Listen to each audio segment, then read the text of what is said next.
はい、皆さん、こんにちは、こんばんは、おはようございます。プロモデラー、超徳ですね。今回はですね、月刊モデルアートさんの、5月号で、組まれます特集。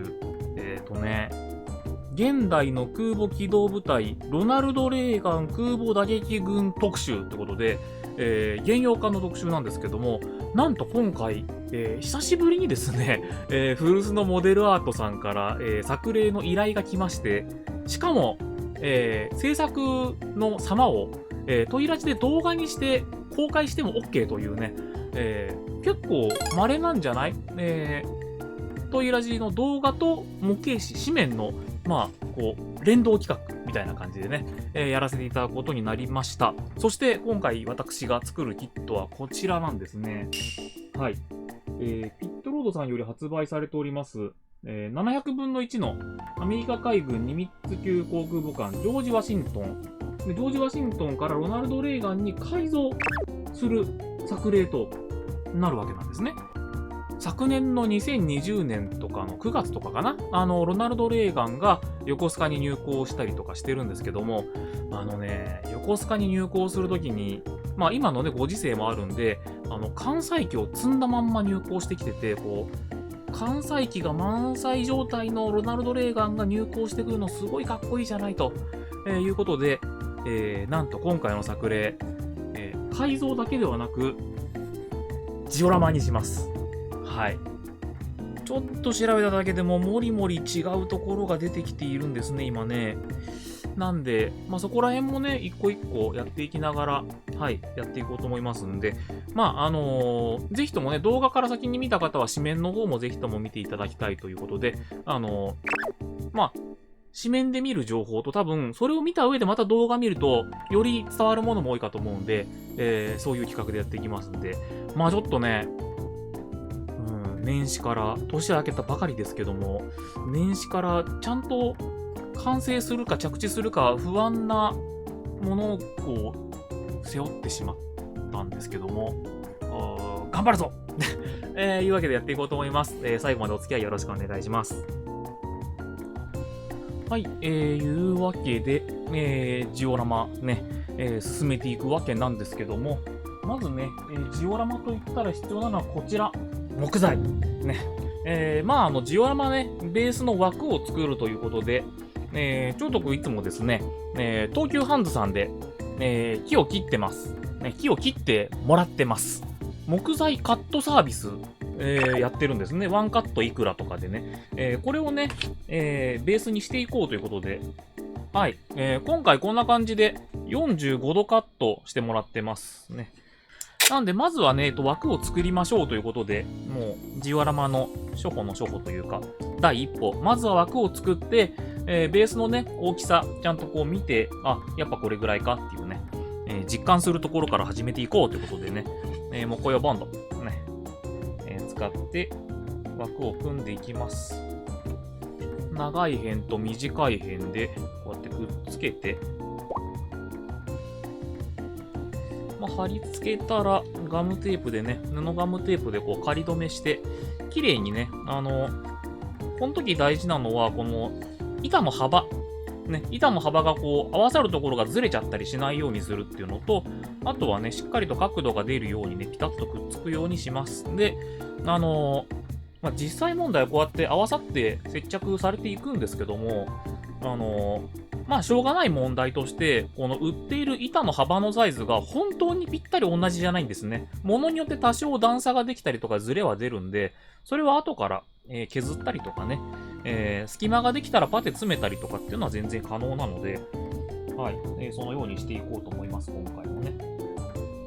今こういう風にね、枠で、接点で接着とりあえずしてますけども、最終的に、内側に角材をつけたりとかしてね、角度をしっかり出したりとか補強はするんで、あくまでね、仮合わせというかね、まず初めの角度出しとかっていう感じなんで、ここでうまく決まらなかったからって絶望する必要もありません。こんな感じでね、ジオラマのベースの枠、今回こんなサイズです。このサイズ感。で、さらにね、この棒ありますけども、僕の場合ですね、この単純なこの枠だとちょっと、飾りっ気がないんで、せめてね、ちょっと飾りっ気欲しいなと思って、こういう感じで、外側のね、この下のところにもう一段、もう一回りこうやって、棒をね、貼り付けてます、こうやって。で、棒もね、ここのところから斜め45度になるように計算されてるので、普通にこう接着しながら巻いていけば、下にね、もう一段こう、段差ができて、ちょっとね、ジオラマベースっぽくさらになるよっていう感じです。ここら辺も、計算して寸法をね、出せば、東急ハンズでこのようにカットしてもらえますので。はい、ここまで来たら、この内側ね、この四隅のところに補強で角材をね、接着したいんで、はい、こんな感じの、1センチ角のね、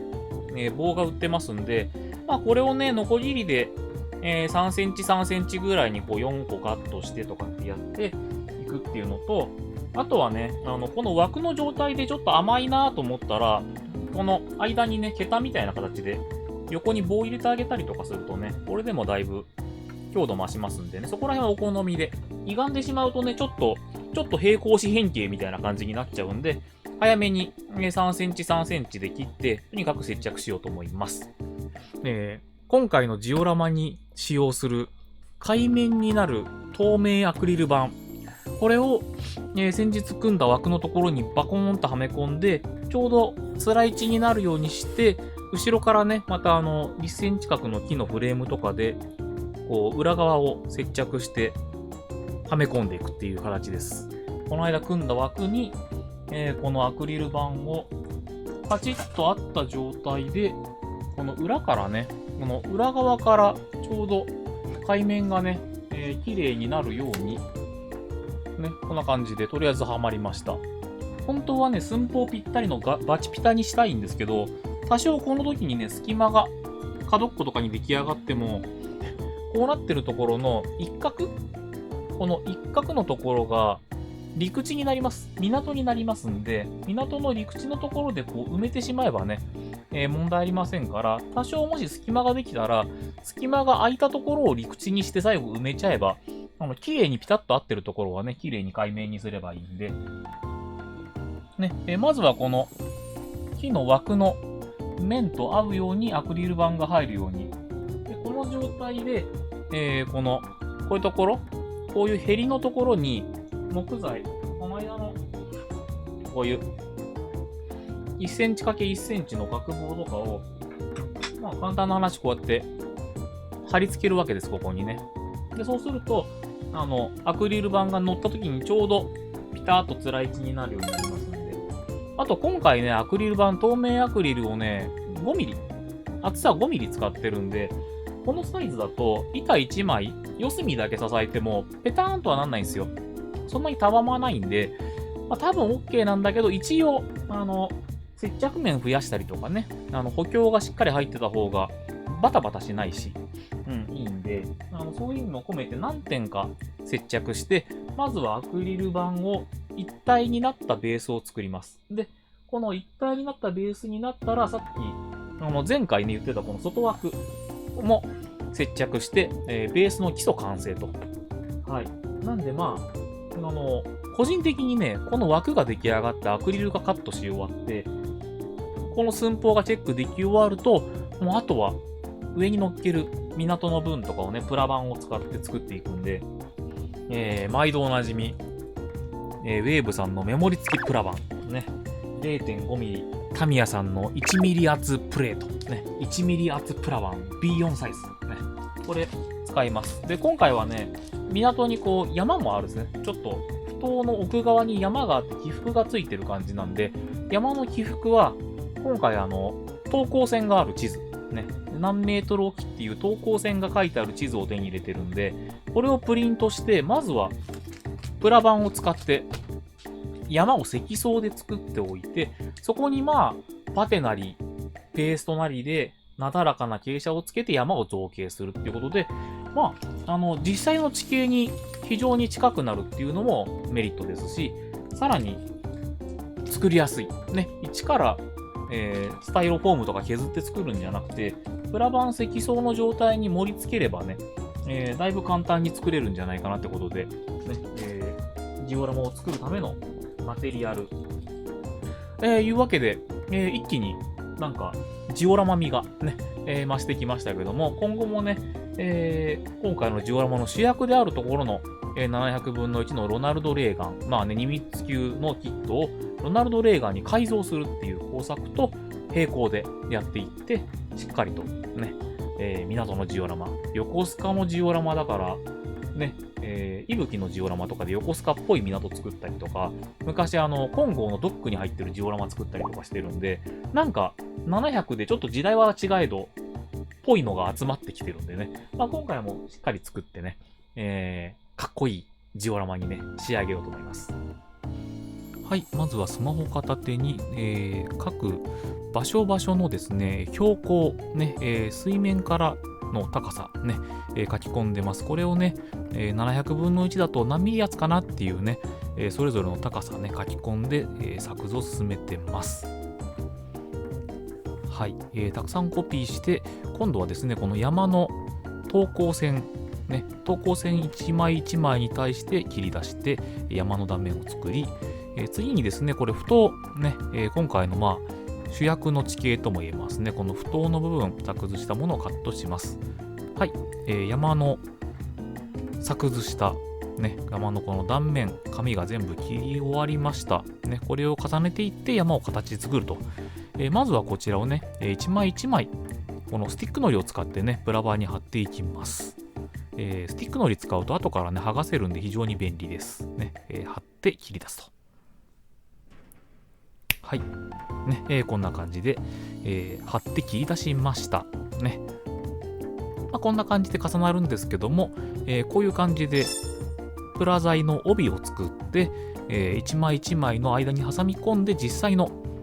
山がね、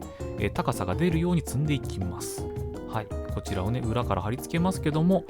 まずはね、この紙、一旦ね、剥がしますね。さっきも言った通り、スティックのりなので、ペリッと剥がれます。剥がれにくいときはね、プラ板とかでこすってあげるとパリッと取れます。はい、こんな感じで、各等高線、これね、14メートルとか18メートルとか高さごとにね、わかるように、剥がしては書き込み、剥がしては書き込みしてね、積むときに迷わないようにしています。はい、そして、実際のね、1フロアというか、等高線、1ライン分の高さの差を出すためにね、こういう感じで、プラ材のね、プラ板の帯をたくさんカットしたもの、ね、1ミリ厚のプラ材、カットしたものをいっぱい裏側にね、こうやって、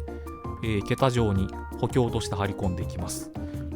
アウトラインはね、ギリギリにしなくても最終的にパテ詰め込みますんでね、あんま関係ない。しっかりとこういう風に高さが出るようにね、重ねるとこんな感じになりますと。はい、こういう感じで裏側にね、桁つけてみたので、早速、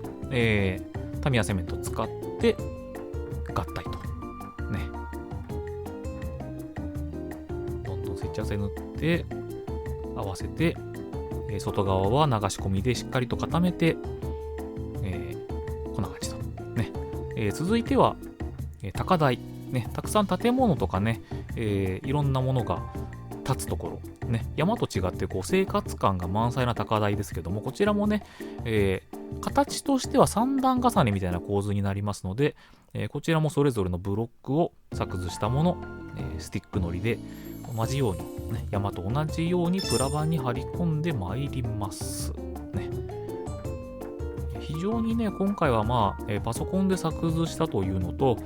この工法によって、いざね、手を動かし出すと迷いなくやれてるのがね、非常にいいです。効率化。そして、重ねていくときに邪魔になる部分はね、あらかじめカットして、で、他はね、建物の位置とかが後からわかるようにしたかったので、全部剥がすんじゃなくて、邪魔になるところだけ剥がして、剥がした部分にこうやって高さが出るように桁をつけていくと。ね。しっかり高さが出るようにハリボテ状にしてますけども、さらにこの上のね、このカーブがついてスロープ状に坂道上がっていくところの上のフロアがね、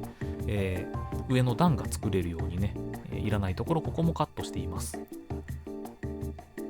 はい、そしてこちらもね、一体化。まあ中に入る桁はね、もっといっぱい入れたい人は入れてもいいかなと思いますけど、今回ね、こんなもんでも強度しっかり出ました。はい。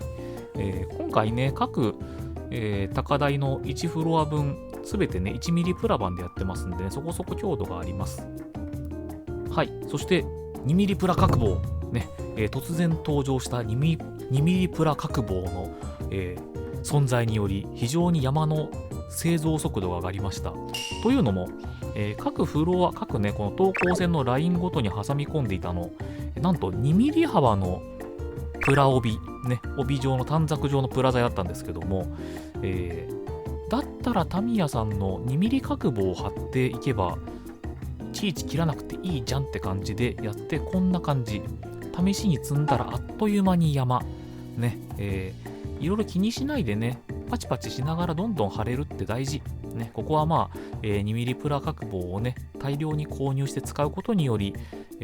作業の効率化をゲットする方を選びました。ね、おかげさまですっきりと、さっくりと、ね、この裏側の桁が出来上がりました。はい。というわけで、高台部分もね、一番上の台の高さもね、こうやって桁をね、つけて、やってます。こちらはね、ちょっと2ミリじゃないんで、プラ帯でやってますね。短冊状のプラ板を作ってます。はい。そして念願の山合体。ね。もう倍速でガンガン山が積み上がりますけども、非常にまあ地形図的な感じでね、まだこう滑らかでない山ですけども、どんどん一体化していって、もう本当にリアルな横須賀にある山が姿を現しました。いいですね。はい、そしてこちら、エポキシパテね、2材混ぜ合わせですね。クレオスさんのエポパ使用してますけども、今回ね、しっかりと白いのとグレーのを混ぜて均一な色になったらこういう感じでね、指でこすりつけながら、各等高線のこの断面の隙間、ね、なだらかになるように盛りました。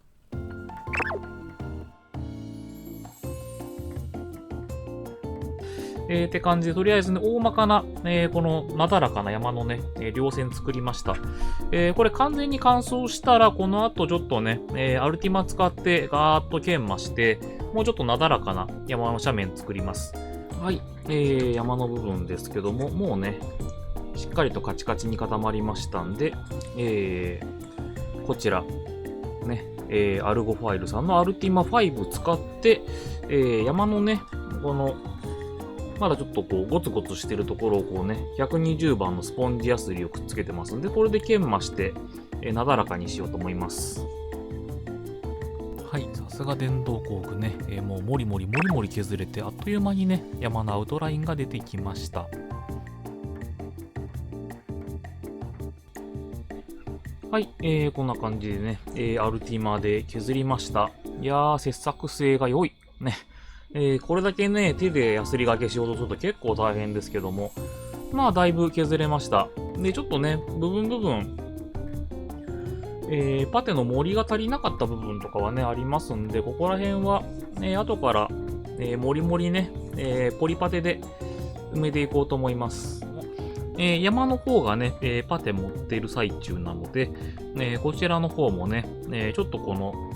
坂になってるところとかにプラ板貼ったりとか、あとね、部分的に起伏がついてるところ、ちょっと高台になってるところに足したりとか、あとね、この坂道になってるところ、側面の板を張って、それに合わせて、道を軽く作ってみたりとかしました。はい、隙間だったりとかね、斜めのスロープ、坂道だったりとかをね、今度はポリパテを使って埋めていきます。特にね、今回のこのカーブがついたスロープなんかはね、ポリパテだとね、簡単に作れます。建物系、ね、こうやってね、いられで作図したものね、まあ、これちょっとこう高さ書いてますから、これはもう関係ないですけども、この建物をね、それぞれ作っていこうということで、まあ寸法はね測ってますけども、建物の高さなんかは写真を参考に、イラストレーターを使って、長さを測ったりとかしてちょっとね、寸法出ししてます。まだねベースに接着してないのでちょっとね、安定しませんけども、作図した、データとかを使ってなんとなく置きました。いろんな写真を探してると意外とねこの場所を撮ろうと思って写真を撮影してない人の写真に写り込んでたりとかして、いろいろと判明してきてるので、はい、ざっくり作った建物ですけどもね、こんな感じでね、ちょっとドアだったりとかを開けたりとかね、細かいところちょっとずつディテールアップしながら、箱組みを進めています。まあね、パテでちゃんとこのスロープも作りましたし、部分作りながらどんどんね、地形の方もやりつつ、建物もね、やっていこうと思いますんで、まずはね、こういうアパートみたいになってるところ、なんかプレハブ事務所みたいなやつとかね、一個一個、作っていこうと思いますんで、まずはね、この状態。で、こういう感じで全部にね、窓とか書き込んでいって、一個一個建物として完成させていきますね。ここからまた勝負ですよ。はい、寸法が完全に決まりましたので、建物完全にディテールアップしていきます。天井のところのね、枠をつけたりとか、建物もね、単純な1枚のプラ板の壁だったものが、フレームを足したりとかね、起伏をつけたり、このね、段落ちを作ったりとかね、そういう感じでディテールを一面一面入れながら、一面一面ディテール終わったら箱組みにしていって作ると。はい、そしてこんな感じで出来上がった建物を試しに並べてみるとこんな感じ。もう風景になってきてね、一気にテンション上がりますね、ここら辺はね。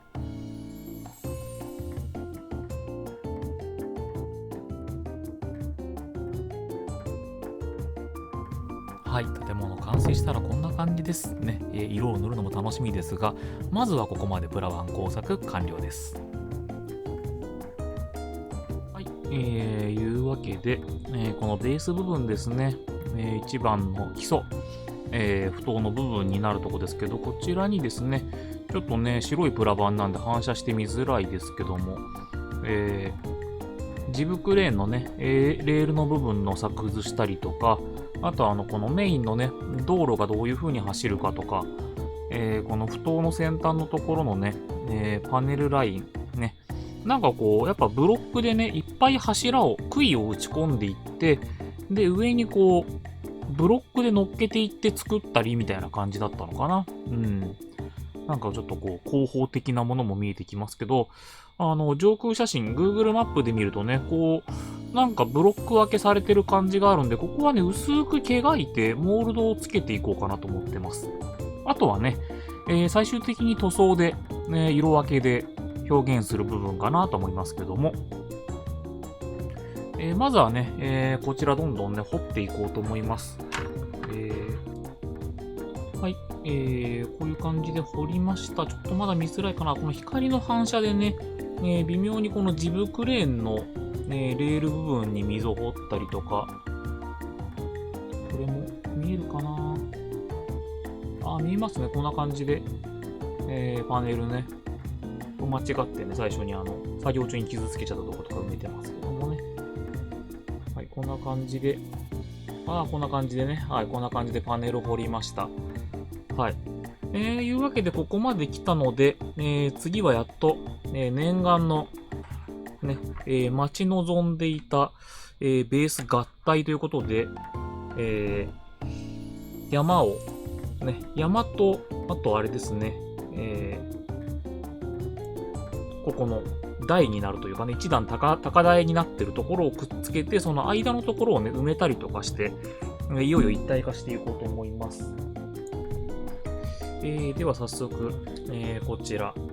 ね、山ブロックからね、接着しようと思います。ね、まあ位置はね、ここの角っこのところなんで、ね、ここに固定なので、まずはここにしっかりと接着してから、ガムテープとかね、使ってクランプしようと思います。まあ、これ自体はね、そこそこ重さありますけどもね、内側しっかり、接着剤塗って、合体していこうと思います。ね。はい。ね、内側にはタミヤセメントの白蓋、そしてね、後から外側に SP を流してね、しっかりと、不等ブロックと山を合体させていきます。ね、これが大事。後からメリッと剥がれたりとかね、クラック入るとショックですからね。はい、続いて高台を接着します。高台ね、こうやって全く別ブロックで作ってきましたけどもね、正確な地図とイラストレーターの作図でね、こんな感じで合わせたらぴったりね、位置関係がはまります。こんな感じで形になってきました。ここからね、さっき言ったようにプラ板とか入れてパテで埋めて、大まかにね、なんとなく一体になったところでまたお見せしようかなと思います。まだまだ頑張ります。はい、まずは、キットがね、ジョージ・ワシントンなので、レーガンにするための改造はね、もろもろ必要なんですけども、まずは、大丈夫そうなところだけ組みました。はい、今回はですね、格納庫のシャッターの部分は閉じちゃうんですけども、中の格納庫、一応組み付けておくと非常に船体強度が上がりますんでね、今回組み付けました。そして今回ね、ジョージ・ワシントンからロナルド・レーガンになるところで一番、見栄えがするところというか目を引くところ、これね、環境の部分ですけどね、この後ろ、ここがですね、ニミッツ級環境の後ろに後部マストが立ってます。なんで、普通だったらここにね、きっかけのところに、後部マストもつけるんですけども、今回このロナルド・レーガン、後部マストがなくて環境が大きくなりますんで、後ろのきっかけカットして、この環境の部分、写真見ながら拡張していくんですけども、どれぐらい変わるのか、見せ場ですね。そして、ここ、ね、飛行甲板、周りのところの、このキャットウォークの部分ですけども、キャットウォークの部分もだいぶ違ったりします。こんな感じでね、キャットウォーク壁なんですよ。ニミッツ級。でも、レーガン見てると、だいぶね、壁じゃなくて手すりっぽい。そして、このね、転落防止ネットはね、エッチングパーツに置き換えますんで、すべてカットしました。はい、そしてですね、飛行甲板の周りもこんな感じでキャットウォーク、ね、通路がいっぱいありますけど、これもね、結構船によってまちまちだったりしますね。そして、この周囲のところね、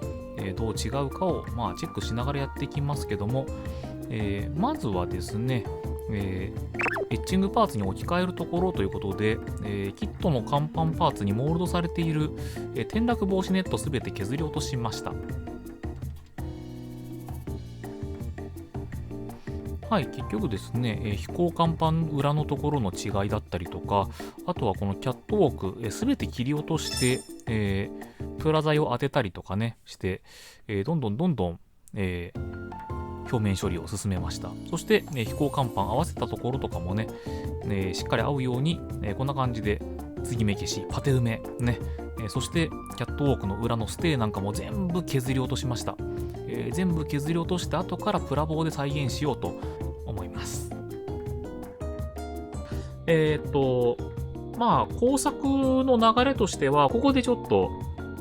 時間もないですし、極力効率化を図りたいので、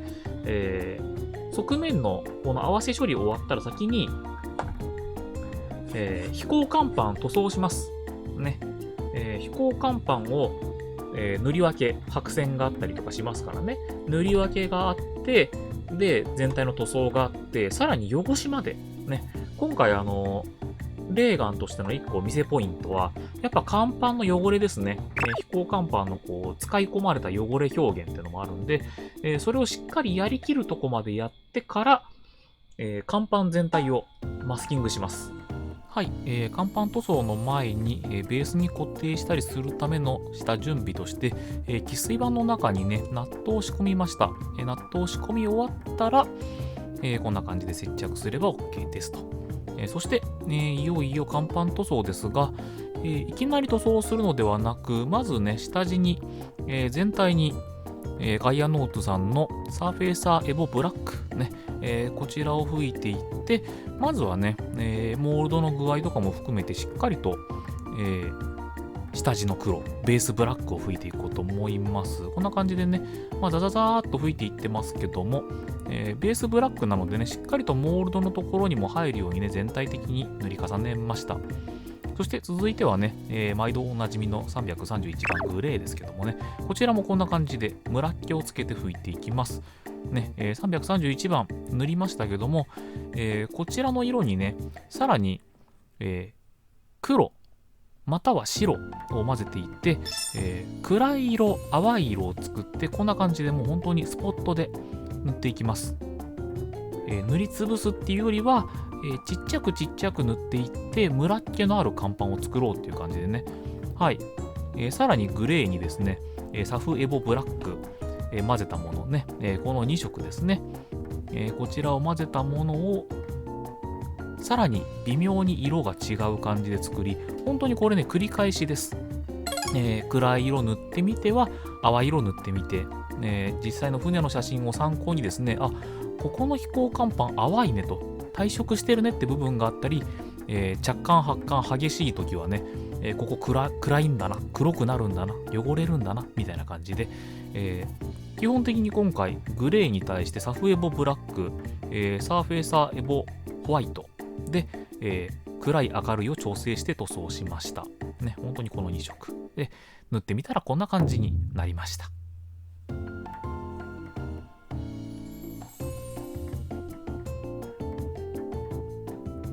はい、続いてはですね、全体マスキングをして、飛行甲板の、白線、そして、白線プラスアルファで、オレンジラインですね、塗装していきますね。パッと塗り終わって、まずはマスキング剥がしますね。一旦剥がしますね。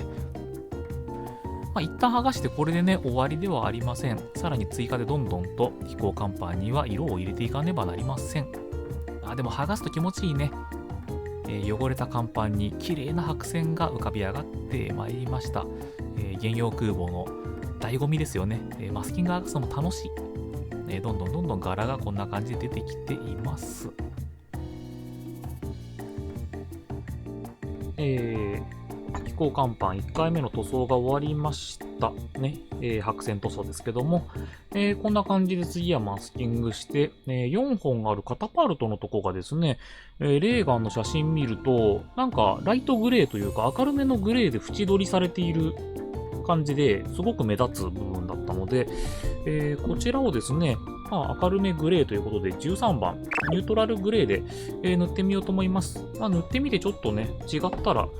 もうちょっと色味変えようかなとか思いますけども、多分大丈夫でしょうね。いうわけで今回部分塗装なのでちっちゃめにマスキングしてますから、あんまりねブワーっと吹いちゃうと周りの色潰しちゃうんで、細吹きで、地道にね塗りつぶしていって、また色をもう一色入れていこうと思います。はい、カタパルト色塗りましたけども、案の定暗かったです。13番にホワイトを混ぜたものを塗装しました。そして、艦首看番号ですけども、デカールをガイドにしようと思ったらね、並べてわかる通りサイズが二回りちっちゃい、ね。なんでこちら、白抜き文字を自力でマスキングテープで再現しましたね。白塗ってしまうとあっという間ですけどもね、ドキドキのマスキング剥がしタイムでございますね。後から甲板汚すとはいえね、こういうとこパキッとメリハリがつくと嬉しいもんです。さて76番の、この白抜き文字ね、綺麗に出てくるのかドキドキですね。こういうところをねやっぱり、改造してぴったりの数字のデカールとかがないのは辛いとこですけども、これぐらいできたらセーフかな。どうでしょう。はい、そして、エレベーター周りはデカール貼ったりとかしてますけども、飛行甲板の柄が全部出来上がりました。ロナルド・レーガンへの改修作業、改修工作が全てじゃないか、まずちょっと数箇所やらなきゃいけないのか、ほぼほぼ、終わりました。なのでね、ちょっと、振り返りというかね、どうしてもね、工作中は、調べながら、工作しながらなんで、手元取ってられなかったんで、こここうしましたよって話をね、まとめとしてしたいと思います。詳しいところはね、また、作例の記事なんかにも、文章で書きますので、そちらもぜひっていう形なんですけども、もうさらっと回収点行きましょう。たくさんあります。ニミッツ級後期型って言ったって全部違うじゃんっていう。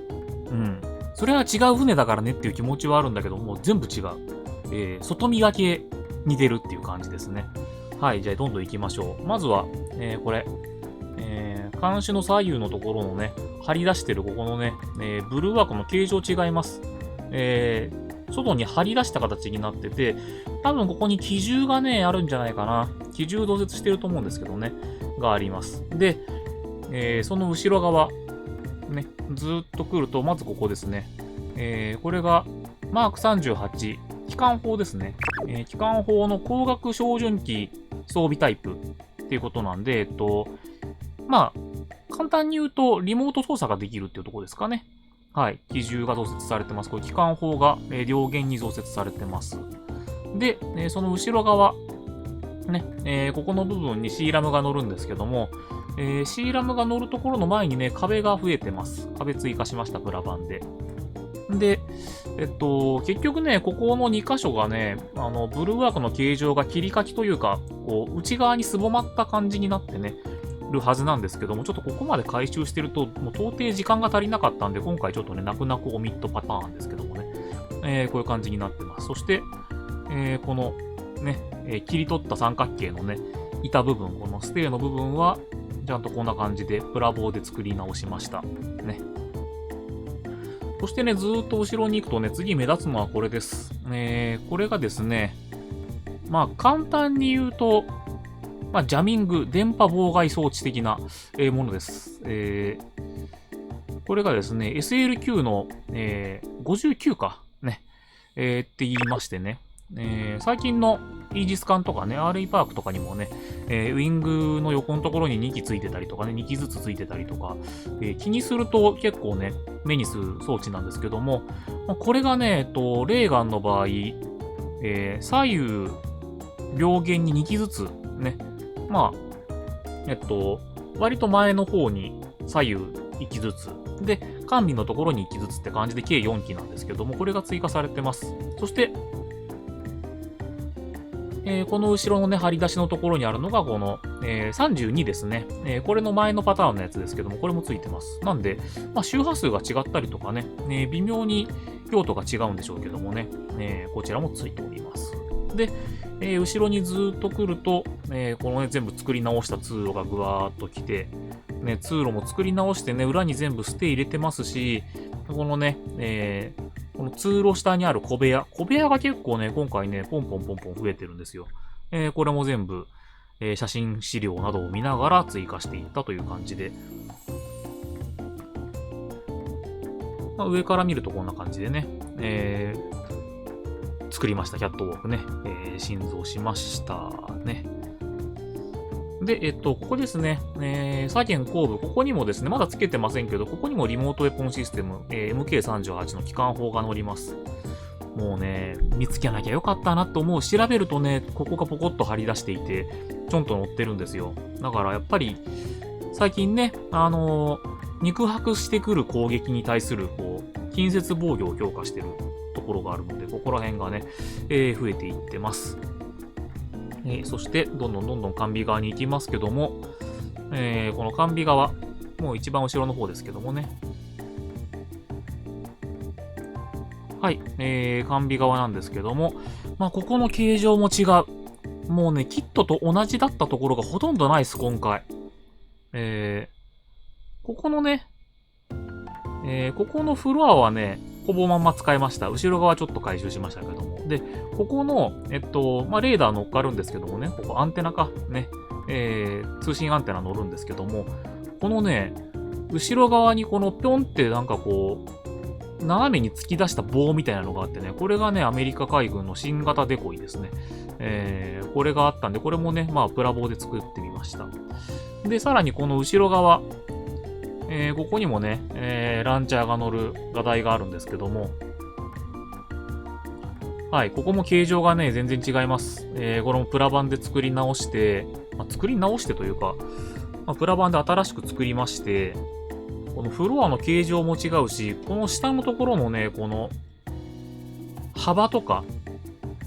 この傾斜とか全部違うんで、これ全部プラ板工作で作りました。ね。で、このついたところの外側にね、この装置つきますんで、これもつけましたと。はい、ちょっと取り回しが大変でね、怖いですけどもね、ここでここで破損するわけにはいかないっていう感じで、ちょっとトリッキーな手の動きになってますけども。かな？こんな感じで。あ、これでいいね。ちょっとね、微妙に見づらくて申し訳ないですけども、完備側。完備側もね、ここのところに、さっきのね、59、ね、両弦についてます。こっちにもね。はい。左弦、右弦、両弦についてまして、でね、この、完備の形状も、ここの後ろ側のところがね、この、黄色い部分、ここの部分が拡張されてます。で、ちょっとこっち側がね、短いんですよ。こっち側3ミリぐらいなくなって、こっち側に6ミリ拡張した感じになりました。で、キットのパーツではね、ここのフロアの上にシウスが乗っかるんですけども、今回ここにも MK38 が乗っかるので、ここもシウスの、画台になっているところは削り落として成形しました。そして、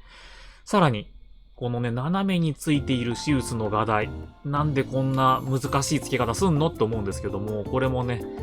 プラ板で作って、角度決めながら作りました。ここがまた大変ポイントでしたね。で、完備のね、この中段のフロアは塗装終わってから最後に差し込もうと思ってます。同じようにね、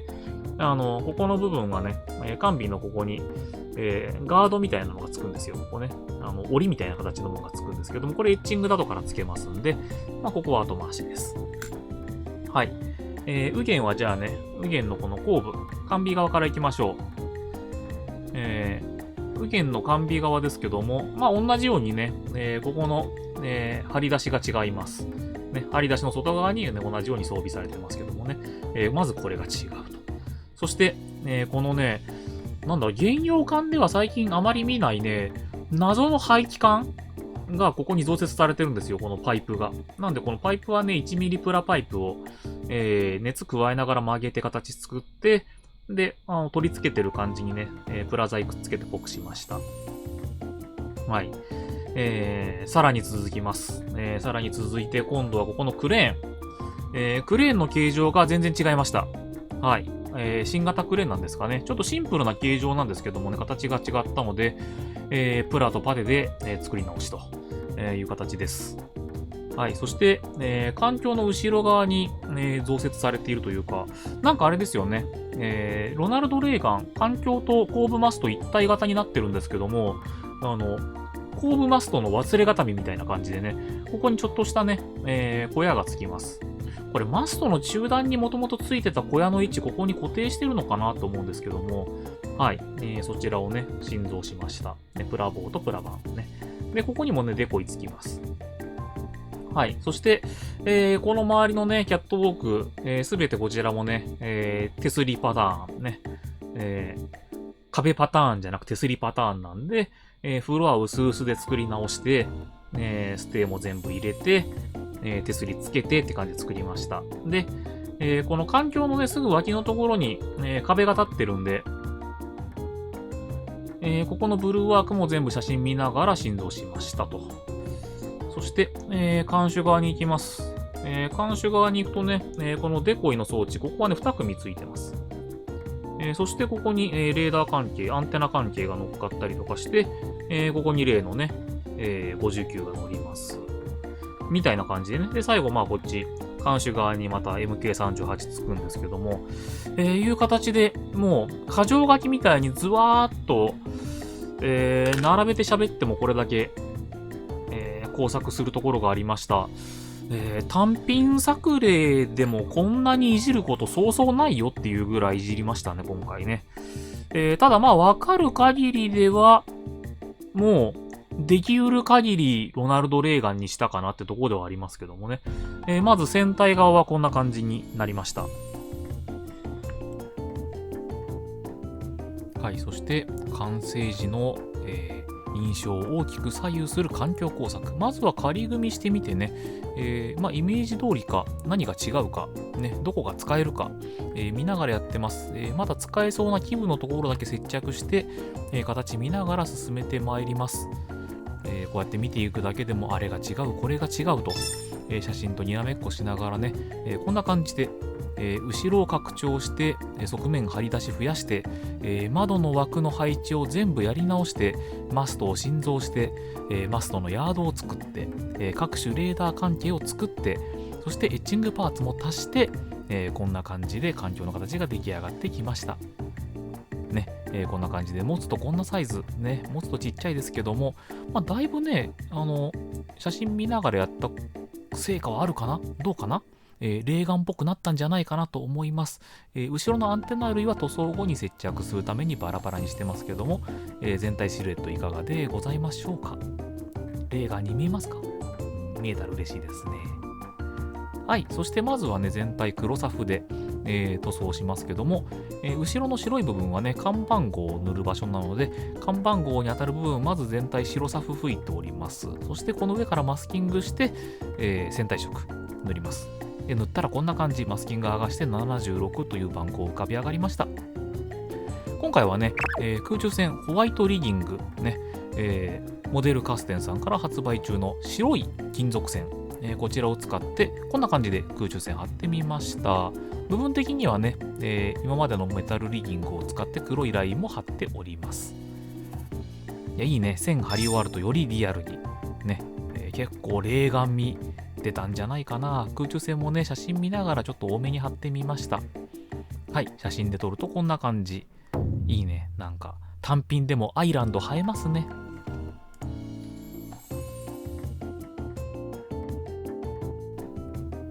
はい、そして続いては、飛行甲板の汚しに入ります。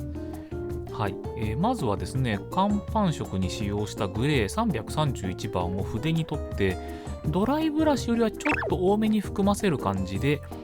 ちょっとカスカス状態にして、それをですね、この白線オレンジラインの上のところでこうやってこすります。そうするとね、チッピング的な感じになってね、白線剥がれた感じになりますんで、まずそれ追加してから、はい、もうね、動画の方は、ウォッシング入ってます。ミスターウェザリングカラーマルチブラックで、甲板上をウォッシングします。ウォッシングの意味もありますけども、アイボルトとかモールドにね、墨を軽く入れる感じのイメージもありますんで、フィルターかけつつ、モールドにしっかり墨が入りつつっていう感じを意識して、平筆に取って塗りつけていきます。ね。これでね、一段また、色が落ち着いた感じになって白線が甲板に馴染むかなと思います。そして、ティッシュを含ませたね、専用薄め液を含ませたティッシュで、飛行甲板、こするというよりはポンポンポンポンしながら落としていく感じです。はい、叩きながら落とすとですね、変にこすった感じの表現じゃなくて、ムラっ気がある感じのフィルターがね、綺麗になんか模様で出ますんで、あんまり筋を出したくないときはね、ポンポンポンポンこんな感じで叩いていくのがおすすめです。汚しを落とすのもね、緩急つけて、ちょっと汚しを落としすぎかなってならないようにね、調整しながら、これもね、実際の船の写真見ながら、汚れがハードな部分はあまり落とさず、汚れがあまりないところは結構集中的にね、しっかり落とすっていう感じで緩急つけながら、様子見ながらやってます。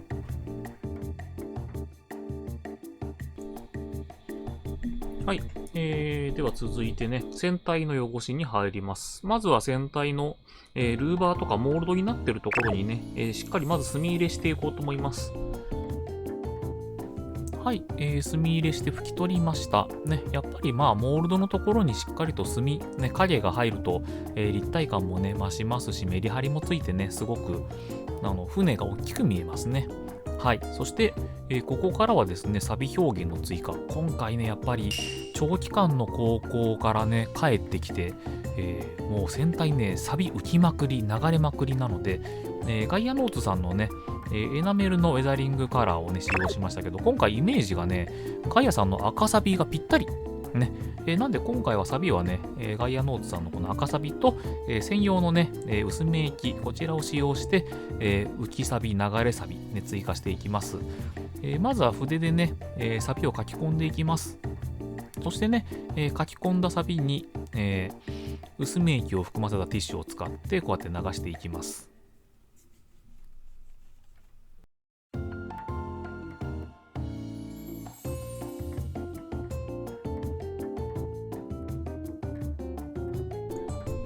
はい、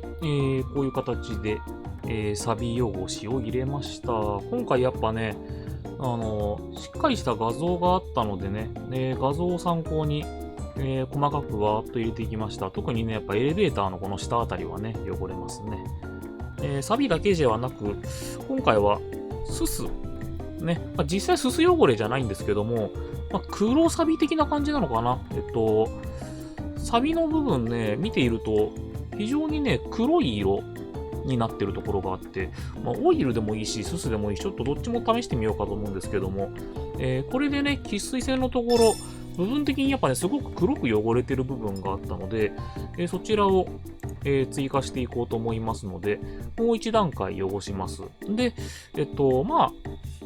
あれかな、喫水線の近くはすす使って、で、流れるやつはオイル使ってみようかな。上から流れてる汚れが、ストレーキングがね、割とこう、黒めのやつも流れてるんで、そこら辺も追加して、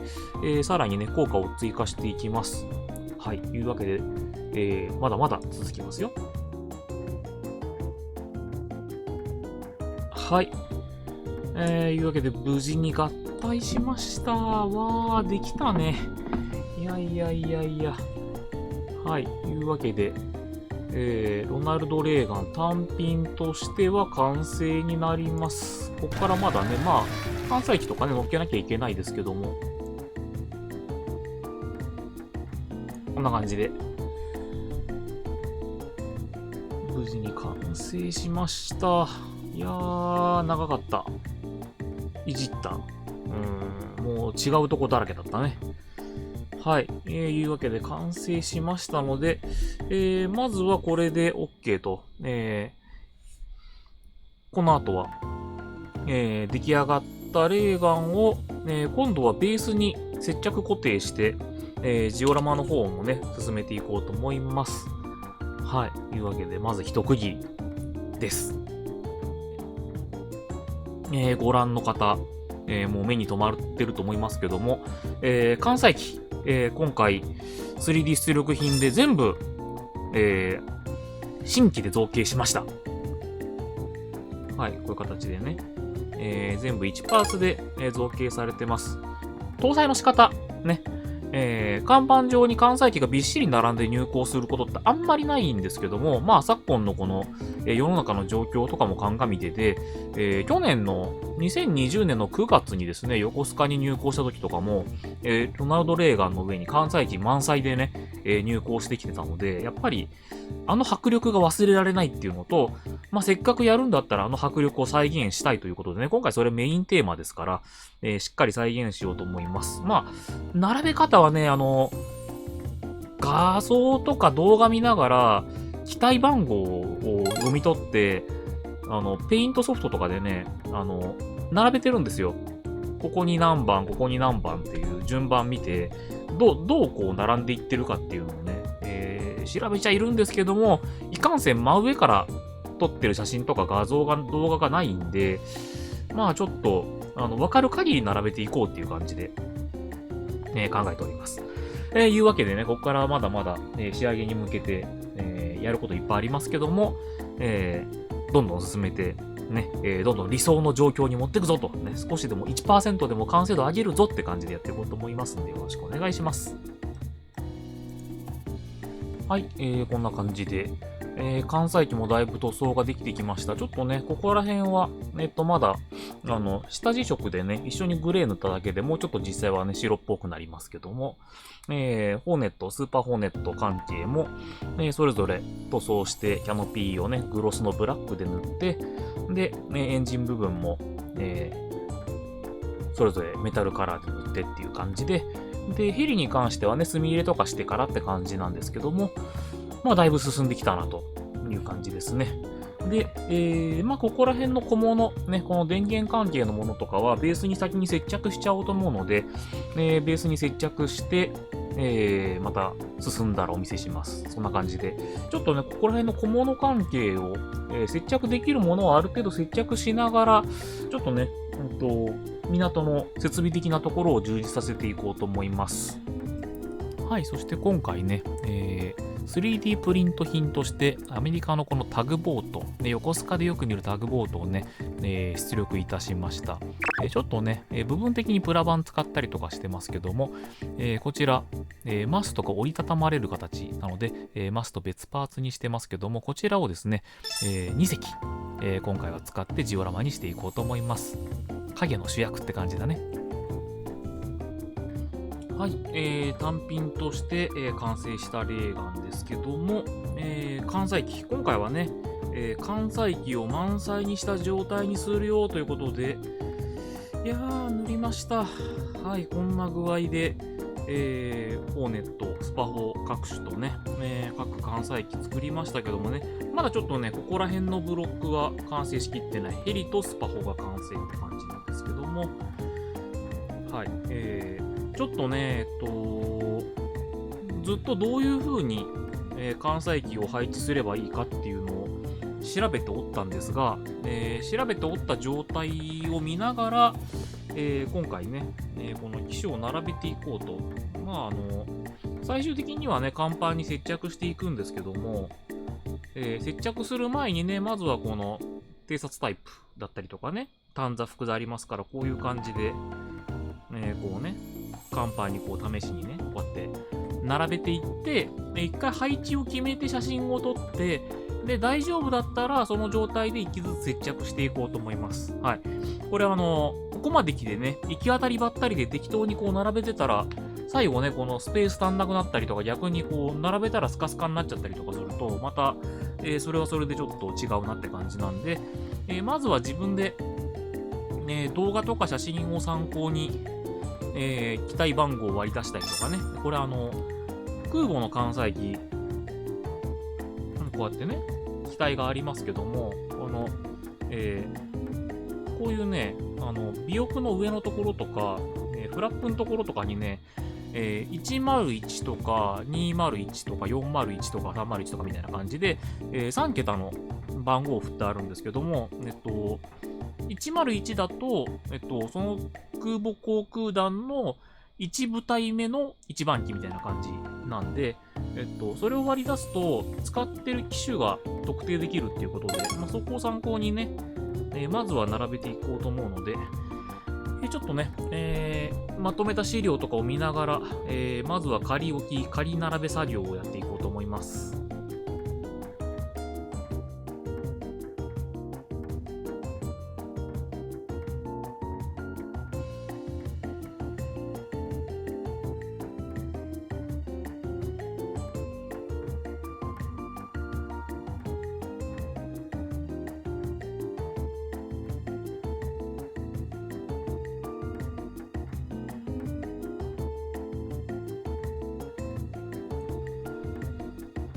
はい、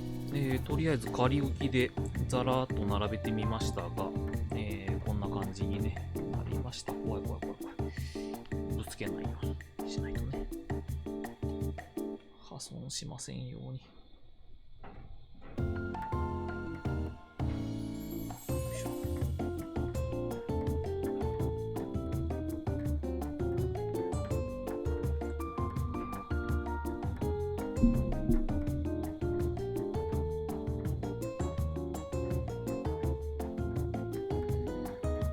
ですね、割と全体的な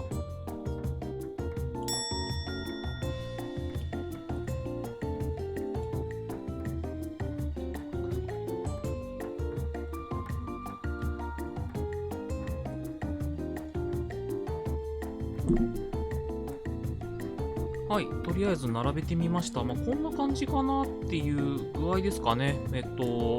実際ね、この上から撮った写真で、去年のような状態の写真はあまりなくて、で、実際、わかる範囲で並べてみましたけども、あれだね、どうしても撮られるアングルが、海面レベルから撮ってたりとか、真横とか真正面とかだから、やっぱね、望遠レンズとかでギュッと圧縮されたりする関係もあって、すごい密集してるなって感じはしたんだけど、意外と並べてみると余裕だね。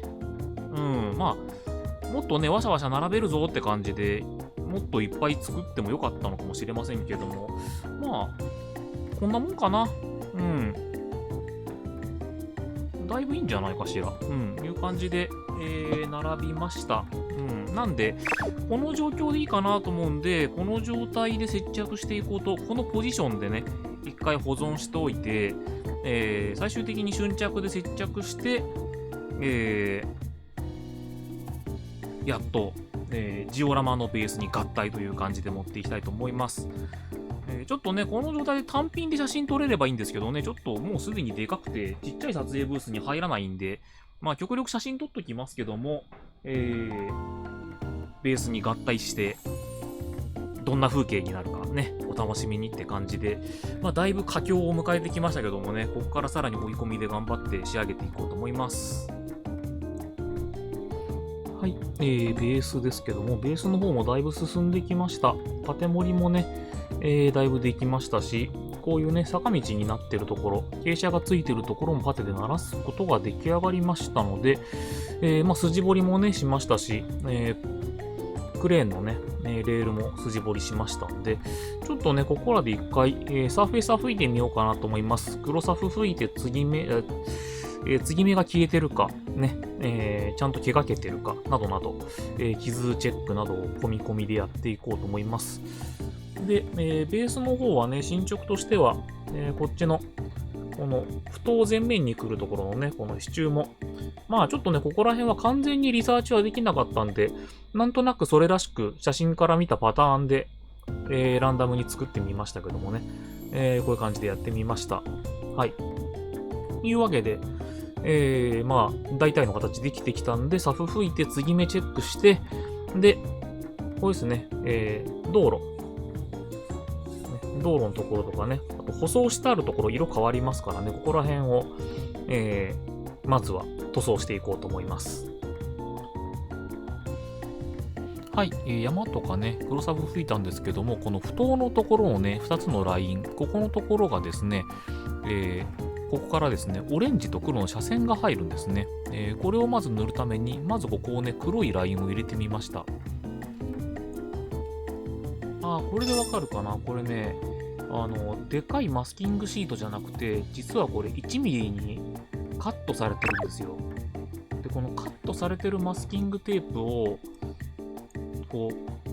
エリアでベローンと剥がして、バーッと貼ってったりとか、貼り込んでいく分にはね、もう全部1ミリなんで、みっしり貼り込めば OK なんで、まあ、やれるだろうということで、貼っていこうと思います。はい、最初の角度が最近決まっちゃえばね、あとはどんどん張り込むだけ、もうとにかく張り込んでいく、みっしり張り込んでいって、ある程度進んでいったら、一つ飛ばしでマスキングを剥がしていけば、そこに後からオレンジ色を塗ることによって、黒オレンジの斜線が出来上がるだろうと。で今回ね、クレーンのレール2ラインがありますけども、それぞれにですね、同じ柄が続いてる感じだったんで、こんな風にマスキングしてみました。いやー、苦労はあるけど、きっとこれが綺麗な仕上がりを実現してくれるに違いない。ね、早速塗装しようと思います。はい、こんな感じ。オレンジバーっと塗りました。車線の部分だけじゃなくて、道路のところのね、駐車禁止みたいなところとかね、そういうところの、下地になるところのオレンジもね、あらかじめ塗りました。はい。そしていよいよ剥がします。剥がすとこんな感じで、まだね、漠然と黒オレンジの車線が出現って感じですけども、ここからさらにね、車線の部分に当たるところをマスキングして、上から色を塗ろうと思ってます。そしてトキパテを作って、山の斜面ね、山の急なこう崖になってる部分ね、岩場の部分に、トキパテを筆で盛り付けていって塗り付けていって、岩のテクスチャーをね、先につけようと思います。山とね、高台の継ぎ目のところとかね、微妙に砂利の地帯があったりとか、結構ここら辺がね、ちょっとしたザラッとしたテクスチャーが入ってると非常にこうぽく見えるんじゃないかなと思うので、まずはね、先にここをやっていこうと思います。ちょっと濃いめ、ね、もったりした感じの、溶きパテ、ラッカーパテを溶剤で溶いたものを作りまして、こちらを、筆を使って、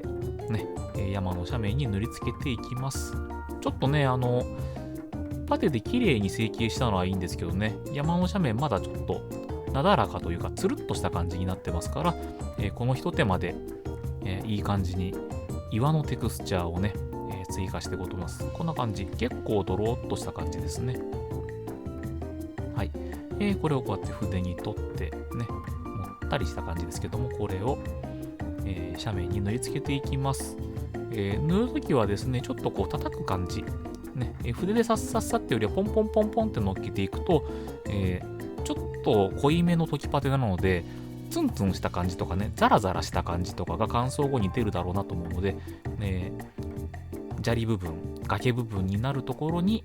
こんな感じでね、筆で溶きパテを塗りつけていっています。ね、特にこの崖の部分なんかはね、ハードに岩っぽくなってほしいですからね、荒々しく塗っていきます。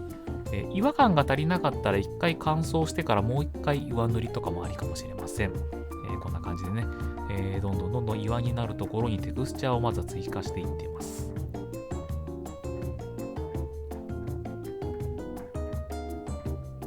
ちゃんと出るかな？ゴツゴツ感出るといいですね。はい、こんな感じで塗り終わりました。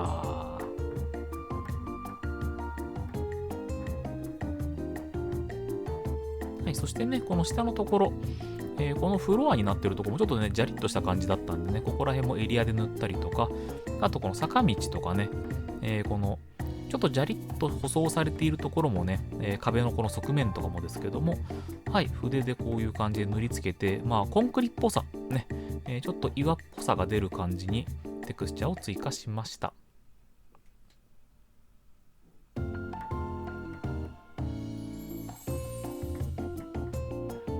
はい、そして、マスキングしていた駐車禁止ゾーンとかもね、この部分ね、舗装道路の色を塗りましたんで、マスキング剥がしをしております。舗装道路の色はね、まあ、ライトグレーとかニュートラルグレー系を使って何色か吹き重ねて、まあ、舗装道路っぽい色にしてます。ね、こんな感じで、あらかじめね、オレンジを塗っておいたおかげで、上からね、グレーの道路の色を塗っても結構発色よく、オレンジ色の車線出てるんじゃないかと思います。はい、こんな感じでね、マスキングしておりました。まあ、ドキドキするところではありますけども、今回ね、まあ、デカールとか、あと道路のセンターラインとかを再現すればいいかなと思ってたんですけども、まあ、Google マップとかね、いろんな写真とか見て、あ、ここはなんかこういう標識があるんだとかね、思うと、やっぱね、書きたくなっちゃいますね。で、これを書くだけで、よりこう、道路っぽさが増すというかね、ここにさらに建物が載ってた時に、建物の隙間にね、こういう標識があるっていうのいいですよね。はい、そして舗装部分マスキングしました。で、下の部分はね、このレールの部分、オレンジ、黒の車線の部分もマスキングしました。舗装部分しっかりマスキングできたんで、この後、不等の部分、ちょっと不等の部分、コンクリっぽい色になってて、舗装道路とは色が違うんで、こちらの方のね、色を塗っていこうと思います。まずはね、不等部分、黒サフを吹いて、下地のブラック、塗っていきます。ね、で塗った後は、この3色、使用して舗装部分塗装しました。ね、舗装部分っていうか、まあ、コンクリ部分ですね。はい。こちら、ミスターカラー69番をベースに、ね、ちょっとこう、砂っぽいコンクリート、ね、砂ぼこりかぶった感じのコンクリートカラーを作れればなと思って、まあ、グレーだけではなく、こういうね、白っぽい色、砂っぽい色を使って、塗装を行っております。調色した色を1回で吹くんじゃなくて、ちょっと砂っぽい色を多めに混ぜたりとか、こちらもね、飛行甲板と同じで何回も金字色吹き付けました。はい。そこからさらにマスキング、地獄のマスキング作業でした。ね。これで、今度はですね、不当にあるパネル表現、ね、モールドじゃなくて今回マスキングプラス塗装でやってみました。これ、今の段階ではね、なんか急にオレンジ入ったりとかして不思議な感じですけども、ちょっと発色が違う感じでオレンジ塗ったりとかしている効果が、これマスキング剥がしたらお分かりいただけるんじゃないかと思いますけども、とにかく今回は塗装で、ジオラマベースに情報量を増してみました。はい、こんな感じでね、もう鬼マスキングでしたけどもね、剥がしていきましょう。剥がすとこんな感じ、わかるかな？このパネルの感じとかをね、全部塗装で、グレーの濃淡を使って表現しています。はい、塗装が終わった状況ですけども、ここからね、デカール作業に入りますということで、今回白線はね、モデルカステンさんの、ラインデカール、ね、こちらがですね、何がいいかってね、これね、0.3、0.51っていう形でね、細かいのがあるんですね。この細いね、0.3 がね、700分の1だと、道路の白線とかね、駐車場の白線とか、その、基本的な白線に非常に使い勝手が良いと。で、停止線とかはね、だいたい1ミリぐらい使えばちょうどいいんで、0.3 と1ミリでメリハリつけて、貼り込んでいこうと思います。ね。本当はね、なんか点線とかね、いろんな線がもっと 0.3 とかもあったら嬉しいなと思うんですけどもね、こういう汎用ラインデカールね、活用していこうと思います。はい、ベースの方も進んできたので、作っておいた建物、ちょっとね、追加で足りなかったら、いくつか密度上げていきたいなとは思うんですけども、現状とりあえず出来上がってるここら辺を、まずはね、こちらも、黒サフ吹いて、全体をね、サフ吹いて傷チェックとかをして下地を作っていこうと思います。なので、まずはね、黒サフ塗装に入ろうと思います。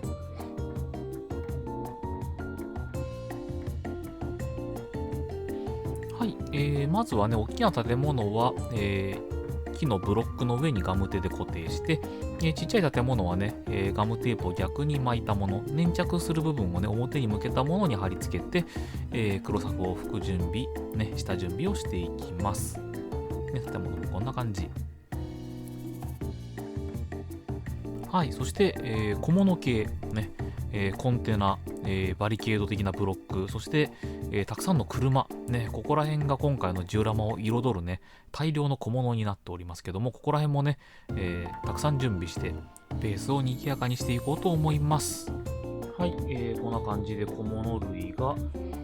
だいぶ塗装できてきました。車類とかをバーッと塗りました。ちょっとまだ艶消しかけてませんし、その前にね、墨入れします。車類はね、バーっといろんな色で塗ったので、またね、ガムテとかの逆巻き棒にくっつけたりとかして、コンテナともども、墨入れしようと思います。車類はマルチブラックで、窓のところしっかり黒くして、コンテナ類はとりあえずグレーとかで軽く墨入れしようかなと思ってます。はい、いうわけで、墨入れまで終わったら一回艶消しでクリアコートかな、いう感じなのでね、頑張っていこうと思います。作業は続々とどしどしと進んでまいります。はい、モデリウムの自動車セットですね。3D 出力品ですので、パーティングライン消したりの必要がありません。色をバーっと塗ったらね、モールドも結構しっかりしてますので、上からウェザリングカラーでね、窓の部分に墨入れをして拭き取って艶消し拭いたらこんな感じで完成です。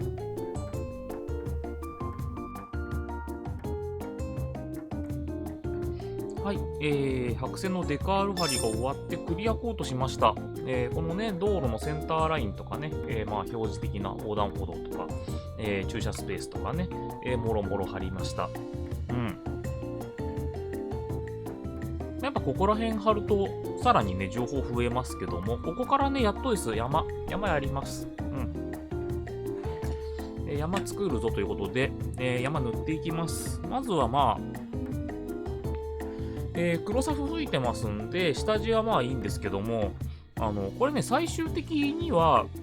すごいもしゃーっと木が生えます。スポンジをね、植えていってちょっとこう、さらにこんもりした感じにね、ボリューム出すんですけども、一応チラ見えして地面が見えるとあれだなと思うので、まずはちょっと、ウェザリングペーストの、マットレッドと、ウェザリングペーストのマットブラウンと、あとまあちょっとアクリルガッシュのね、グレイッシュブラウンあたりで、なんとなく地面を塗った状態にしてからの方がいいかなと、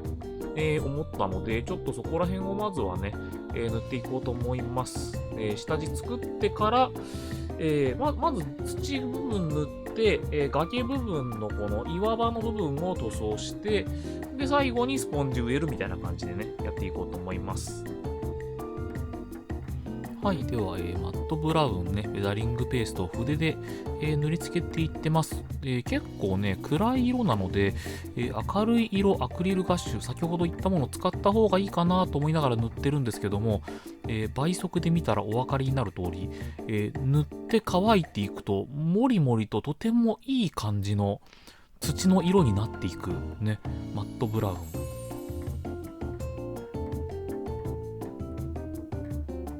みるみる乾いて、乾いたところがいい感じに土色なんですね。はい、もうこんな感じで、なんかすごくいい土色になっていってます。ちょっとびっくり。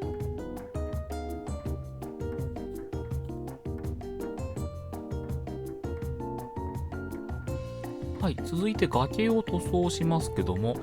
今回使うのはアクリルガッシュ2色、ホワイトとジェットブラック。まあ、ジェットは関係ないんですけどね、単純に白と黒を混ぜ合わせて、グレーを作って崖を塗っていこうと、そういう感じです。まずはね、ちょっと暗いグレーを作って下地、ね、ベースグレー的な感じでね、暗いグレーをまずね、崖部分全体にこうまんべんなく、ね、塗りムラなく、塗っていってます。はい、土もね、だいぶ乾燥してきましたけども、乾燥中に、崖塗装第1弾ということで、崖の一番暗い色、この上からね、どんどん明るい色にしたグレーを重ねていくんですけども、一番ね、初めに暗い色を重ねていって、でそこから、どんどん明るいグレー作っていって、それを重ねていく感じで作業していきます。土まだ完全乾燥してない上に、もうね、こっち重ねられると思うんで、ちょっと試しにね、色乗っけていこうと思います。こんな感じでね、明るくした色をどんどん乗っけていって、岩っぽさをね、出していこうと思って、まず1回ね、明るめの色を塗り重ねていってます。はい、こんな感じで、崖部分塗ってみました。下地ですね。下地ちょっと暗めにして、暗めにした下地の上に、ホワイトをね、混ぜていきながら、こんな感じで、下地に暗い色塗った上から、岩の筋ね、横にやっぱ筋が入ってるんで、それを意識して筆を横に滑らせながら、ちょっとこう、ドライブラシ気味に、色をのせていく形で、以前ね、テクスチャーつけるためにラッカーパテ持ったりとかしてつけていたこの細かい、凹凸部分を浮き立たせるように、筆でね、やってみました。ね、同様に奥側のね、こっちの崖もやりましたけども。はい、こういった形でとりあえずね、もうなんかやってるうちに山側もだいぶ乾いてきましたんで、今度はね、上から、はい、ウェザリングペーストのマットレッドで軽く、なんかこう、イメージとしては、こういう、山の一番ピークになってるところとか、この部分的なところにだけちょこっと乗っける感じで、やってみようかなと思います。はい、上から全部コーティングするっていうよりは、上から色重ねる感じでいった方がいいかなと思って考えてます。なんでこちらはね、ちゃちゃっとやっちゃうんで、やり終わったところからスタートしようと思います。はい、崖、山ともに、いい感じになったんじゃないかなと、個人的に思っております。でね、崖のところ仕上げとして、この際のところちょっとね、濃い色にしてみたりとか、あとこの崖が終わって地面と接してるところをちょっとこう、土を持ってみたりとかしてね、より雰囲気出してみました。で、ここからついに、ザ植林、ね、植林計画ということで、今手持ちにね、加藤さんのフォーリッジクラスター、トミックスとかからもね、フォーリッチとかコール系出てるんですけど、フォーリッチクラスターね、なんか、ブロック状になっていてね、塊なんですよ。だからこれをピンセットとかでむしっていって、ボンボン乗っけていって、で、他にね、いろんなメーカーのコール系あるんで、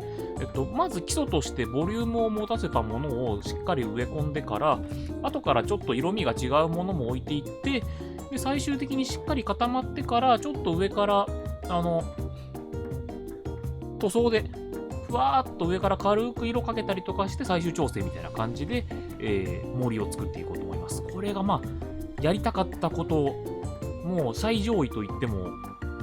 過言ではないぐらいやりたかったんでね、非常に楽しみですけども、ガシガシ持っていこうと思います。はい、こんな感じで、ちぎっては上って感じですけども、蒸しるのはね、指で蒸した方が良かったですね。そして、木工用ボンド塗った上にね、ポンポンポンポン乗っけてますけど、大小緩急つけながら蒸しるとね、非常にこう、自然な風合いが出て、あっという間に山が出来上がるの非常に楽しい作業でした。はい、こんな感じになりました。イエーイ。テンションちょっと上がりますけどもね。山のところに木を生やし終わりまして、で、ふもと、ね、この裾野というか、このところにはパウダーを軽く巻きました。ね。接着は基本的にボンドで行いましたけども、際のところは軽く水溶きボンドをね、筆で軽くさらっとやってから上から粉を振って、余計な粉を落とすという形でやりました。これでベースの主たる構造物を作る作業は、完結ということで、これから建物とか細かいもの、そして、このベース自体ね、艶消しコートしてますんで、これ自体も、ウェザリングをかけていって、質感を上げていこうと。で、ウェザリングまで終わったら小物を乗せたりする前に、海面の方を進めて海面ベースに合体という運びにしようと思ってます。いやー、今回やっぱね、これですよ、この高さがあるね、山があると、なんでしょうね、船があって、レーガンがあって、クレーンがついて、建物があって、山みたいな感じで、ちょっとね、高さがちゃんと背景がある感じになるんで、いや、いいんじゃないだろうかと、非常にワクワクしておりますけどもね。はい、こんな勢いで、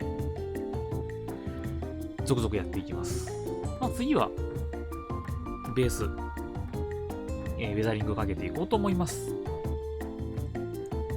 はい、ここからベースの汚し入ろうと思うんですけど、今回ちょっとね、試してみたいなと思うことがあって、ダメならダメでね、なんとかなると思うんで、ちょっとやってみようと思うんですけど、今回このミスターウェザリングからのサンディウォッシュとグレイッシュブラウンを混ぜて、でね、いつもあったら混ぜたものとかでも筆でベトーっと塗って落としてるんですよ。落とすときに質感つけたりとか癖つけたりしてるんですけど、今回ね、エアブラシで拭いてみようかと思って。いけんのかわかんないですけどもね、いまいち、ダメだったら、その時だなと思って。で、もし、ダメだったとしても、こちら、ウェザリングカラー専用薄め液があるんで、完全乾燥しなければ拭けばなんとかなるとは思うから、このね、港のね、このコンクリっぽい色の部分、このブロックのところに、ちょっと砂ぼこりっぽい感じで、そのサンディウォッシュとグレイッシュブラウン混ぜたものをふわーっとね、乗せていきたいと思って。これうまくいったら、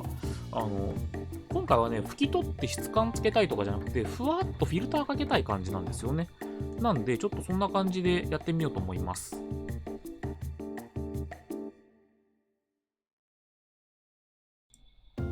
はい、こんな感じでフィルターかけてみました。ちょっと全体的に砂っぽくなったというか、ほこりっぽくなったというか、で、ちょっとね、調子を変えたりとかして、筋感をね、つけたりとか、緩急つけてちょっとね、情報も増やしてみました。こんな感じで、まあ、とりあえず、埠頭の本体側は良しとして、次はね、この道路、こういうね、部分的なところとかですけども、タミヤさんのウェザリングマスター、ね、こちらのシリーズを使って、ちょっと汚れをつけたりとか、あとはまあ手持ちのパステルとかを使って軽く、色調をすり込んでいく感じで、変化をつけていこうと思います。はい、道路のところとかね、この車が走って真ん中のところがなんか白ぼけた感じとかね、効果をいくつか追加しました。ここもね、なんか物を置いてるところっぽいんで、ちょっとこう、ランダムに汚した感じにしました。はい。とりあえずこんな感じにしておいて、あとはまあ、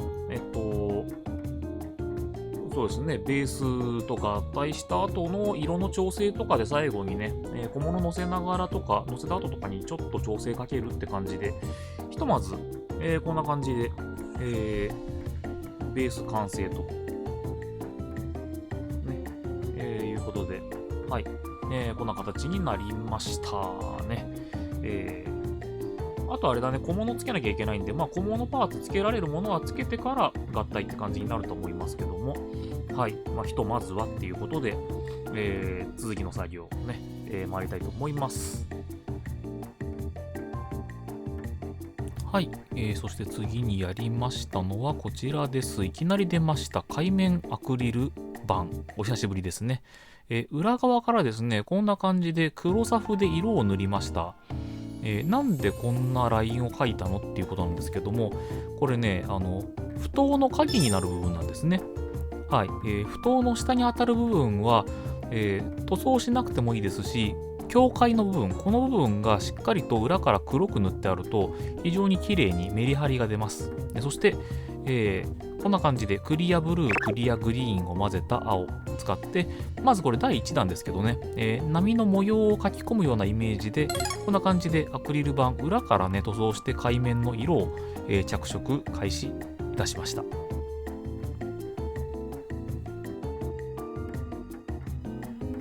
はい、そして、ジオラマベースにどんどん小物を接着しています。変電設備なんかも接着してますけども、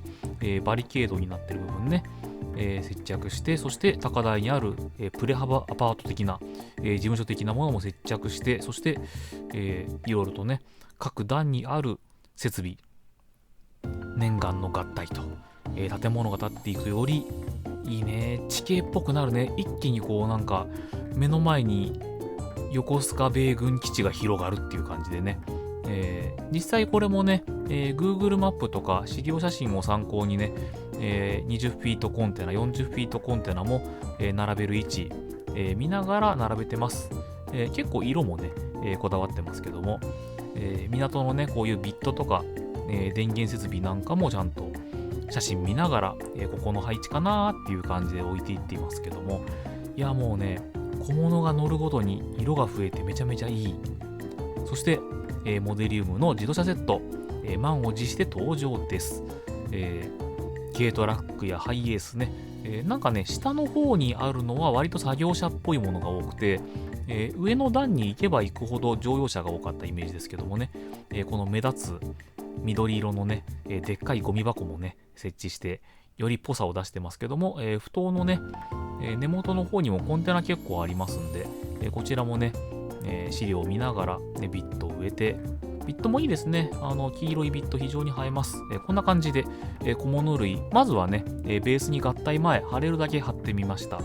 いい。なんか、一気に山と建物、ね、なんか融合した感じがしますね。ね、車なんかもいっぱい自動車もね、置いております。そして、ちょっとね、話題に触れられませんでしたけども、今回開発した横綱大関、横須賀にあるクレーン2種類もね、3D プリンター&エッチングパーツでこんな感じで作りました。こういうね、港の中でひときわ大きい構造物なんかもね、ジオラマ配置すると非常に高さが出て面白くなるんじゃないかなと思います。そして、影の主役と言いました、アメリカのタグボート。これがですね、こんな感じで彩り鮮やかなんですね。黒、白、赤、ね、非常に映える、形してますけどもね、形も面白いです。こちらも、専用エッチングパーツも作りましたんで、そちらを取り付けて着色しました。はい、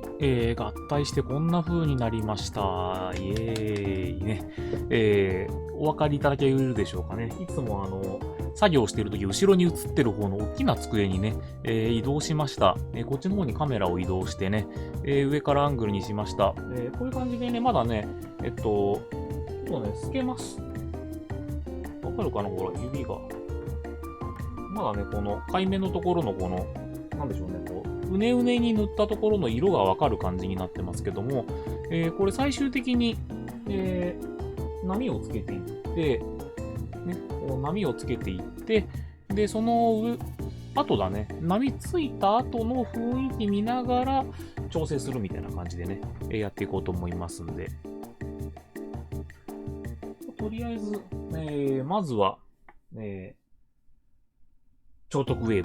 ブやっていこうかなと思いますね。はい、今回ベースで使用するのが加藤さんの、さざ波。こちらをね、歯ブラシの先端に取ってひたすらね、透明アクリル板の表面に叩きつけるように乗せています。今回みたいにね、湾内のジオラマ作るときはさざ波が、でかい波が立つよりはこういうね、細かい波が表面に立ってるので、ちょっとこういう感じでさざ波を追加するだけで非常にスケール感が出ます。もう本当にとにかく叩くべし。そして、乾燥しましたら、タグボードがね、このレーガンを押すときにね、わーっとこう立てている、ね波があります。この白波の部分は、アクリルガッシュとね、メディウム混ぜたものをね、筆に取ってこすりつけるように塗ってます。こういったね、動きのある波の表現を追加することによって、より一層こう入光シーンっていうのがね、明確に表現できるんじゃないかなと思います。はい、そして、ベースと海面接着されてるんですけども、手前側のね、倉庫のような建物、青い屋根の建物の部分とかね、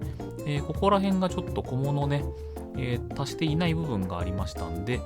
こちらもしっかりと構造物アイテムを置いてベースの完成です。はい、やっとここまで出来上がりました。いやー、結構ね、今回気合い入れてなんでね、時間もかかりましたし、だいぶ、集中こもり生活って感じでね、最後の一月ぐらいは本当にこればっかりって感じでやってましたけども、はい、ここまでね、やっと風景出来上がりました。実際こんな大きさですね。手の大きさとね、比較するとこんな感じですけども、はい、もうこれで完成って言ってもね、いいんだけども、最後にもう一エッセンス追加したいってことで、こちらです。ね、YY モデルさんの700分の1汎用マルチポーズフィギュアセット1、ねこちらを使って、700分の1の人をね、追加していきたいということで、イメージとしては、空母側、ね、ロナルド・レーガン側の方の飛行甲板に、作業員が結構まばらにいるんじゃないかなと。ね、入港作業とは別にいろいろ作業もやってるでしょうから、それが一つと、あとは港側、埠頭側の方にも、入港してるねっていうんで、ちょっと見に来てる人とかがいるんじゃないかなっていう形で、はい、数名、1箱これがね、50ポーズ、全70体ってことなんで、はい、約70体使おうかなと思ってます。はい。いうわけで、こちらまずは塗装作業に入って、次はあれかな、塗装し終わった状況からね、スタートって感じになります。はい。いうわけで、あれからフィギュア塗りました。ね。こんな感じで。塗りました。なんとなく感じが、ピンときた。こんな感じで。これでもね、いまいちわかんないでしょうけどもね、白い成型品、3D 出力品なんですけども、それにまず黒サフを全体に吹いて、モールドがわかるようにするっていうのと、光がね、透けちゃってペラペラに見えないようにするっていう感じの光止めもやってますけども、黒サフ塗ってから、顔のところとかをね、筆でちまちま点を打っていったりとか、あと空母の甲板上の作業員がジャケットね、ベストとかジャケットの色、ヘルメットの色が、それぞれの作業に応じて違う色着てるんで、で、入港作業の時にね、まだそういう人いるのかなって調べたら、入港作業中の写真でも結構色付きベストが何人かいたんで、そこら辺は何人か置きつつ、あとはね、下が洋上迷彩みたいなパンツで、上が黒ジャンパーみたいなやつ着てて、帽子かぶってるみたいな感じの人をいっぱい作りました。はい。いうわけで、これをね、この後、カットしていってね、もうちまちま植えていって、やっと完成。ね。完成となります。いやー、長かった。何が長かったって、もうジオラマ作るのも今回は、ちゃんと正確に地図を使って、で、ね、山の等高線もちゃんと割り出して、ね、積層でこう、等高線で積んでいって、山を作ったりもしましたけども、まあ、それ以上にね、今回の主役であるロナルド・レーガンのね、まあ、改造の多いこと、もう、船体と甲板はほぼ使ったけども、他がもうね、ほぼ使ってないぐらい、もう、本当に芯しか使ってないぐらいに、まあ、改造するとは思わなかったね。まあ、ここら辺はね、詳しくは紙面でもご覧いただきたいんですけどもね、ぜひとも、紙面だと記事にもなってますしね、文字でも読めますし、写真もドーンと載りますからね、そちらでって感じなんですけども、まあね、まずは人乗っけて、完成させてって感じでね、まあ、この後は、ちゃんとね、完成後の、撮影ブースでしっかり撮った写真をね、また例によってスライドショーで、見ていただきながら終わりになると思いますけども、いやー、今回ね、まあ、生放送すら自粛して、こもった企画ですけども、いかがだったでしょうか。ね。いうわけで、まあ、まだフィギュア残ってますけども、まあ、無事に、完成したぞって感じでね、これにてって感じです。はい。いうわけで、まあ、初めてだよね。トイラジでは、まあ、今回ね、モデルアートさんの作例としてもやってるわけですけども、はい、コラボ的な感じというか、でも、まあ、トイラジ的には初めての、まあ、本格的なスケールジオラマって感じでね、やらせていただきましたんで、はい。もしよろしければ動画へのいいねボタンと、チャンネル登録もぜひよろしくお願いいたします。いうわけで、お相手はプロモデラー上徳でございました。またなんかね、なんかいいね。年に2作品とか3作品ぐらい、なんかがっつりしたジオラマ作るのいいなって思いました。はい。というわけで、以上、お相手は上徳でした。ありがとうございました。